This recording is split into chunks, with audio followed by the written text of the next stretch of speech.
This video is sponsored by me. Read my original novel, Dance of Frozen Death. Link in the description. Greetings, fellow mortals.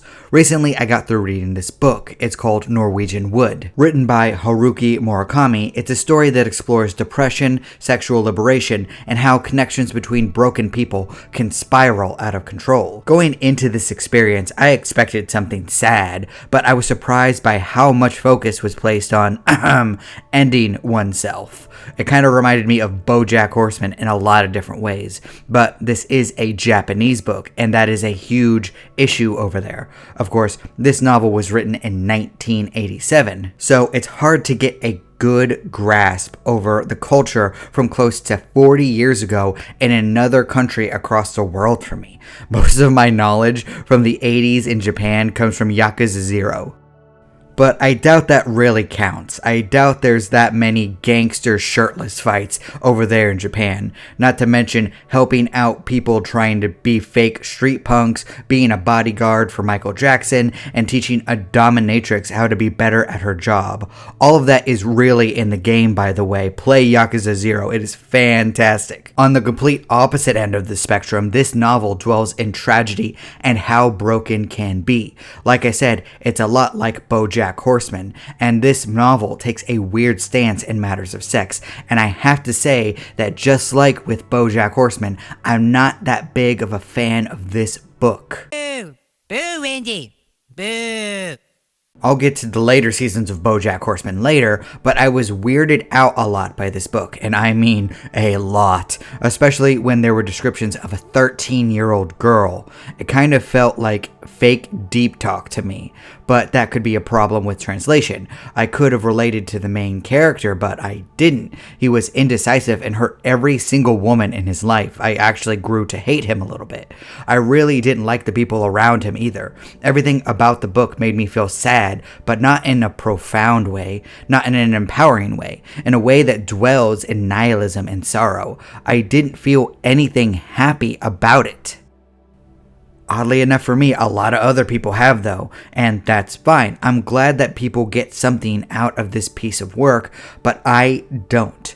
Not that I would ever advocate for it to be tossed away or burned, that's wrong, but I thought hard about it and I figured out why I don't like it. It's because this is porn, and not with the weird sex stuff, and I mean really, really weird sex stuff. I also mean that this is misery porn, meaning it's designed for you to marinate in every negative feeling in your soul. Just like the later seasons of Bojack Horseman, just feel the negativity, don't let it out, don't cry it out, don't feel better, but take pleasure from it, and I don't really like that. It doesn't sit well with me. It's not my thing. I'm nauseous.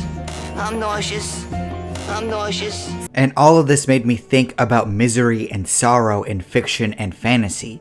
My favorite show from this year is The Glory. One of my favorite shows ever is Better Call Saul. I love bittersweet endings like from The Dark Knight. I love themes of nihilism like Everything Everywhere All at Once. I love when my characters face harsh obstacles which test their mental fortitude. You can take any character from the Yakuza series that I mentioned earlier, and you'll find a bunch of people who have faced a lifetime of hardship. So what's the difference between that and the main character from Norwegian Wood? Toru is a tortured soul. I mean, dealing with the trauma of another person's decision to quit life is intense. It's a theme that really caught my interest, but he didn't sit right with me. The story didn't sit right with me. It's like when Bojack Horseman went from season 3 to season 4. I thought it was time for a transition, for the story to really get moving, but I was dead wrong. And I get that this is a tragedy, full of people who won't change, but that's not what I want from fiction, so it kind of fell off the wagon for me. I want something more like The Alchemist.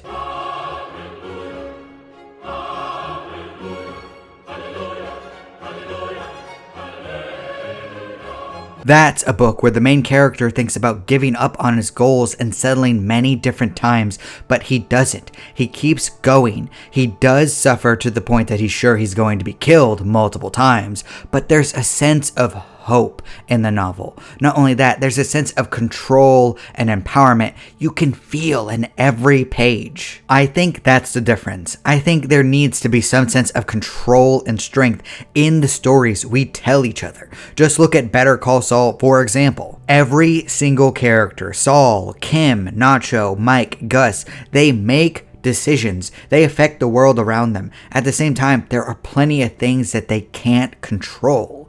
They are powerless in the face of greater strengths. And I think that's one of the key aspects to all of them.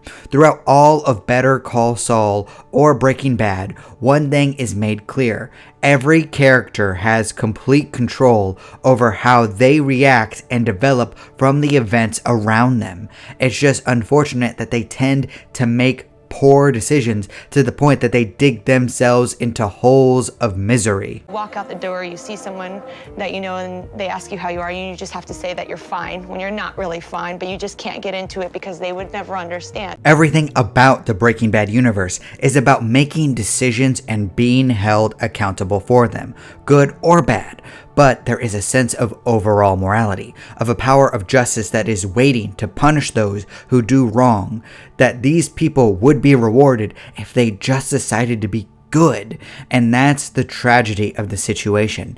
Things would be better if they made better choices. I think this could contribute to the popularity of a character like Batman. Bruce Wayne had a choice to be anything. He could have had a hedonistic life of pure bliss, but he chose something far different. He chose to fight back against his demons, to help people, to fight as a man without any powers in the battlefield of gods. Sure, Bruce Wayne has money to help him, but Batman chose to be a warrior for what he thought was right when he could have just been a spoiled brat his entire life. No matter how much he broods or dwells in how depressed he is over what he has lost, he fights to overcome it to the point that even a virtual, all-powerful god like Superman respects him as an equal. Respect the pouch! Respect it! But I'm not going to lie and say that the suffering Bruce Wayne went through doesn't affect people's attachments to his character. The pain of watching his parents die is key to his personality. It's why the movies keep showing it over and over and over again.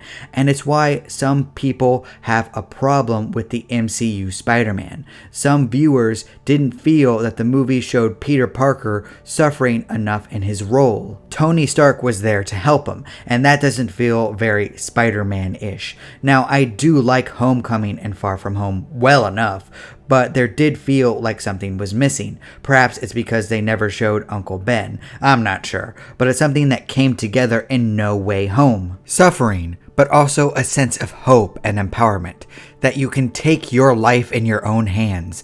Despite the pain, you can choose to be better, and that's the beauty of suffering in art. Let me tell you something. Let me tell you something. Let me tell you something. Let me tell you something. There are a lot of artists that seem to think that they need to suffer to be good at their crafts. Writers, painters, comedians, musicians, and even content creators. But I don't think that we need to have them drown in despair and hatred to make beautiful art. Fans don't want the creators they like to be depressed and unhappy all the time.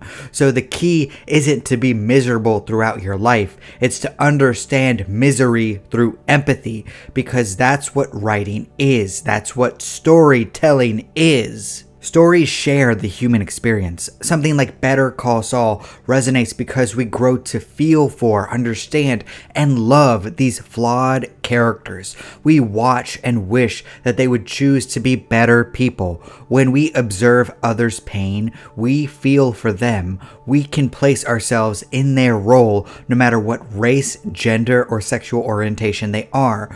Those aspects don't matter. It's the core humanity that matters. Moon Dong-eun's terrible suffering and the glory at the hands of her bullies, Bruce Wayne watching his parents be murdered, Santiago the boy from The Alchemist watching his dream be almost ripped away from him over and over again, even stuff like Harry Potter and Naruto. You want to know why the main characters gained such popularity? It's because they had the worst childhoods possible. Boom, instant empathy. Oh, and boom goes the dynamite.